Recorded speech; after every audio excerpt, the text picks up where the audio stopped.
স্বাগতম জনাইছো এটা গুৰুত্বপূৰ্ণ ভিডিঅ'লৈ। ইয়াতে অসমৰ প্ৰত্যেক জিলাতে আপোনালোকে নিযুক্তি লাভ কৰিব পাৰিব। সকলো জিলাতে এই পদসমূহ ওলাইছে, আপোনালোকে আবেদন কৰক মাত্ৰ। ইয়াতে মুঠ পদ আছে 367টা পদ আছে, অসমৰ প্ৰত্যেকখন জিলাতে আছে। গতিকে আপোনালোকে এই পদসমূহৰ কাৰণে আবেদন কৰক।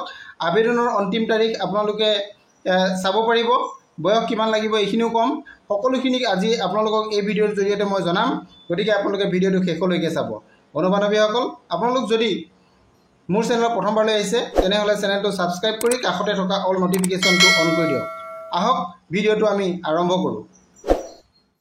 বন্ধু বান্ধৱীসকল, আজি যিটো বিজ্ঞাপন আপোনালোকৰ কাৰণে লৈ আহিছোঁ, এই বিজ্ঞাপনটো আপোনালোকে নিশ্চয় ইয়াতে দেখা পাইছে। 2 জুলাই 2025 তাৰিখে বিজ্ঞাপনটো প্ৰকাশ হৈছিল। আৰু এই পদকেইটাৰ কাৰণে যিকেইটা পদ খালী হৈছে সেই পদকেইটাৰ কাৰণে আপোনালোকে অনলাইন আবেদন কৰিব লাগিব। অনলাইন ষ্টাৰ্টটো আপোনালোকৰ 15 জুলাইৰ পৰা আৰম্ভ হ'ব আৰু লাষ্ট ডেটটো ইয়াতে 31 জুলাই বিয়লি 5 বজালৈকে আপোনালোকে অনলাইন আবেদন হ'ব।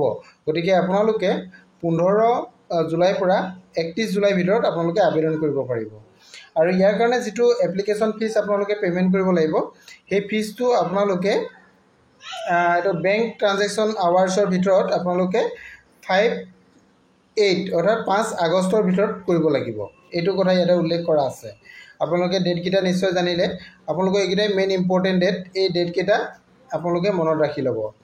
এতিয়া আমি আহোঁ আপোনালোকে এপ্লিকেশ্যন ফিজটো কিমান পে'মেণ্ট কৰিব লাগিব। ইয়াতে এপ্লিকেশ্যন ফিজৰ কথা উল্লেখ আছে। আপোনালোকে চাওক, যিসকল SC আৰু ST কেণ্ডিডেট তেওঁলোকে 250 কৰিব লাগিব, আৰু যিসকল আদাৰ্ছ কেণ্ডিডেট থাকিব তেওঁলোকে 500 ৰুপিজ পে'মেণ্ট কৰিব লাগিব। এইটো কথা ইয়াতে উল্লেখ কৰা আছে। কেনেধৰণে আপোনালোকে কৰিব লাগিব এইখিনি কথাও মই আপোনালোকক জনাম। আপোনালোকে ভিডিঅ'টো শেষলৈকে চাই থাকিব। এতিয়া আমি আহোঁ পদখিনিৰ কাৰণে। পদখিনি আপোনালোকে চাওক, অসমৰ বিভিন্ন ডিষ্ট্ৰিক্টত এই পদসমূহ আছে। আপোনালোকে যদি চাব বিচাৰে ইয়াতে মুঠ আপোনালোকে ইয়াতে চাওক 34 ডিষ্ট্ৰিক্টতে আমাৰ এই পদখিনি আছে। অসমৰ প্ৰত্যেক জিলাতে ইয়াৰ পদ আছে। ইয়াতে ৰিজাৰ্ভেশ্যন কেটেগৰীটো বেলেগ বেলেগকৈ আছে। মই আপোনালোকক পদসমূহ দেখাই দিছোঁ, আপোনালোকে চাই যাওক। ঠিক তেনেধৰণে বজালীত আছে 9টা, বাক্সাত আছে 2টা, বৰপেটাত 8টা, বিশ্বনাথত আছে 12টা, বঙাইগাঁৱত 4টা, কাছাৰত 9টা, চৰাইদেউত আছে 25টা। ঠিক তেনেধৰণে আপোনালোকে আৰু আছে চিৰাঙত আছে 5টা, দৰঙত 16টা, ধেমাজিত 6টা, ধুবুৰীত 13টা, ডিব্ৰুগড়ত 8টা, ডিমা হাছাও 11টা, গোৱালপাৰাত 4টা, গোলাঘাট 13টা, হাইলাকান্দি 9টা। ঠিক তেনেধৰণে আৰু আপোনালোকৰ হোজাইত আছে 13টা, যোৰহাটত আছে 15টা, কামৰূপ মেট্ৰ'ত 22টা, কামৰূপ আমিনগাঁৱত আছে 10টা, কাৰ্বি আংলঙত আছে 12টা, কোকৰাঝাৰত 9টা, লখিমপুৰত 8টা, মাজুলীত 6টা, মৰিগাঁৱত 14টা, নগাঁৱত 11টা। ঠিক তেনেধৰণে আৰু আপোনালোকৰ নলবাৰীত আছে 10টা। যিটো আপোনালোকে দেখিছে নলবাৰীত 10টা, শিৱসাগৰ 3টা, শোণিতপুৰ 16টা, চাউথ চালমৰা মানকাছাৰত আছে 26টা, আৰু শ্ৰীভূমিত আছে 12টা, তিনিচুকীয়াত 15টা, ওদালগুৰিত 5টা, ৱেষ্ট কাৰ্বি আংলঙত 6টা। টোটেল আপোনালোকৰ পদ হৈছে 367টা পদ ইয়াতে আছে। আৰু ইয়াৰে আপোনালোকৰ কেটেগৰী ৱাইজত ভাগ আছে। কেটেগৰীখিনিও আপোনালোকে চাই ল'ব পাৰিব, কোন কেটেগৰীত কিমানটা পদ আছে, আনৰিজাৰ্ভত কিমান পদ আছে। তেনেধৰণে ইয়াতে পদসমূহ ভাগ কৰি দিয়া আছে। আপোনালোকে পদসমূহৰ ডিটেইলছটো আপোনালোকে চাই ল'ব পাৰিব।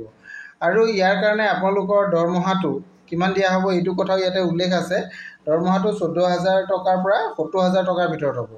এইটো আপোনালোকৰ স্কেল পে'টো। আৰু গ্ৰেড পে' থাকিব আপোনালোকৰ ইয়াতে 6,200 টকা গ্ৰেড পে' থাকিব, প্লাছ আদাৰ এলাউন্সেছ আপোনালোকে লাভ কৰিব পাৰিব। এতিয়া আমি গোটেই পদখিনিৰ কথা ক'লোঁ। ইয়াৰ শিক্ষাগত অৰ্হতাৰ বিষয়ে আমি এতিয়ালৈকে কোৱা হোৱা নাই। এইখিনি কথা মই আপোনালোকক জনাম। ইলিজিবিলিটি ক্ৰাইটেৰিয়াখিনিৰ বিষয়েও আছে, এইখিনি আপোনালোকে চাই ল'ব পাৰিব। ইলিজিবিলিটি ক্ৰাইটেৰিয়াত আপোনালোকে যদি প্ৰথমতে চাই, কেণ্ডিডেটজন গ্ৰেজুৱেট হ'ব লাগিব। ইয়াতে আপোনালোকৰ কোৱালিফিকেশ্যনটোৰ কথা উল্লেখ কৰা আছে। এনি ষ্ট্ৰীমত আপোনালোকে যদি গ্ৰেজুৱেশ্যন হয় তেতিয়াহ'লে আপোনালোকে আবেদন কৰিব পাৰিব। আৰু লগতে 2 নম্বৰতে কোৱা হৈছে যে কম্পিউটাৰ নলেজ আপোনালোকৰ লাগিব। মিনিমাম 3 মান্থছৰ হ'লেও কম্পিউটাৰ নলেজ লাগিব। আৰু লগতে নলেজ অফ আছামিজ লেংগুৱেজ, আপোনালোকৰ আছামিজ লেংগুৱেজটো আপোনালোকে জানিব লাগিব।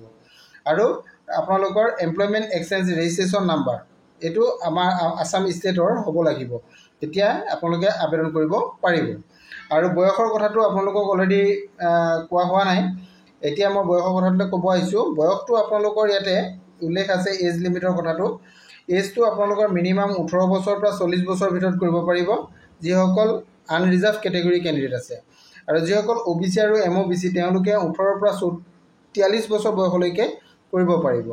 আৰু যিসকল ST বা SC বা যিসকল ST হিলছ বা প্লেনৰ এইসকলৰ কাৰণে ইয়াতে 18 পৰা 45 বছৰ বয়সলৈকে দিয়া হৈছে। আৰু যিসকল PWBD কেণ্ডিডেট আছে তেওঁলোকে 18 পৰা 50 বছৰ বয়সলৈকে এই পদৰ কাৰণে আবেদন কৰিব পাৰিব। আৰু ইয়াৰ কাৰণে আপোনালোকৰ চিলেকশ্যন প্ৰচেছটো কেনেধৰণে হ'ব এইখিনি কথাও এই বিজ্ঞাপনত উল্লেখ আছে, আপোনালোকে এইটো চাব পাৰিব। চিলেকশ্যন প্ৰচেছ ইয়াতে আপোনালোকৰ কমন ৰিটেন টেষ্ট এটা হ'ব, তাতে 120 মাৰ্কছৰ অবজেক্টিভ টাইপ হ'ব, আপোনাৰ OMR বেষ্ট হ'ব এইটো। ইয়াত আপোনালোকৰ কি কি ছাবজেক্ট থাকিব এইকেইটা চাওক। জেনেৰেল ইংলিছত 50 মাৰ্কছ, জেনেৰেল নলেজত আপোনালোকৰ থাকিব 30 মাৰ্কছ, কম্পিউটাৰৰ লগত থাকিব, আৰু জেনেৰেল এপিটিউডত আপোনালোকৰ 20 মাৰ্কছ থাকিব, এইটো থাকিব। আৰু ইয়াৰ পিছত অফিচিয়েল লেংগুৱেজ অফ আছামিছত আপোনালোকৰ 20 মাৰ্কছৰ থাকিব, এইটো আপোনালোকৰ এক্সাম ৰিটেন টেষ্ট হ'ব। ৰিটেন টেষ্ট হোৱাৰ পিছতহে আপোনালোকৰ নেক্সট ষ্টেজলৈ আপোনালোকে আগবাঢ়ি যাব পাৰিব, এইখিনি কথা আছে। নেক্সট আপোনালোকৰ তাৰপিছত কম্পিউটাৰ স্কিল টেষ্ট হ'ব 35 মাৰ্কছৰ, এইটো কথাও ইয়াতে উল্লেখ আছে। আৰু ঠিক তেনেধৰণে আপোনালোকে বাকীখিনি চাই ল'ব পাৰিব। আৰু ভাইভা হ'ব থাৰ্ড ষ্টেজত, আপোনালোকৰ থাৰ্ড ষ্টেজত 15 মাৰ্কছৰ আপোনালোকৰ ভাইভা হ'ব। ইয়াৰ পিছতে আপোনালোকৰ এপইণ্টমেণ্ট লেটাৰ আপোনালোকে লাভ কৰিব পাৰিব। ইয়াৰ কাৰণে আপোনালোকে এপ্লাই কৰিবলৈ হ'লে আপোনালোকে গভৰ্ণমেণ্ট যিটো অফিচিয়েল ৱেবছাইট আছে এইটো ghconline.gov.in, এই অফিচিয়েল ৱেবছাইটত আপোনালোকে যাব লাগিব। ইয়াতে গৈ আপোনালোকে অনলাইন আবেদনটো কৰি ল'ব লাগিব। 15 তাৰিখৰ পৰা যিহেতু আৰম্ভ হ'ব 31 তাৰিখলৈকে, গতিকে 15 পৰা 31 তাৰিখৰ ভিতৰত আপোনালোকে আবেদনটো কৰি ল'ব লাগিব। গোটেইখিনি কথা আপোনালোকে গম পালে। এই পদসমূহ আপোনালোকে ক'ৰ পৰা আহিছে আপোনালোকে নিশ্চয় জনা নাই।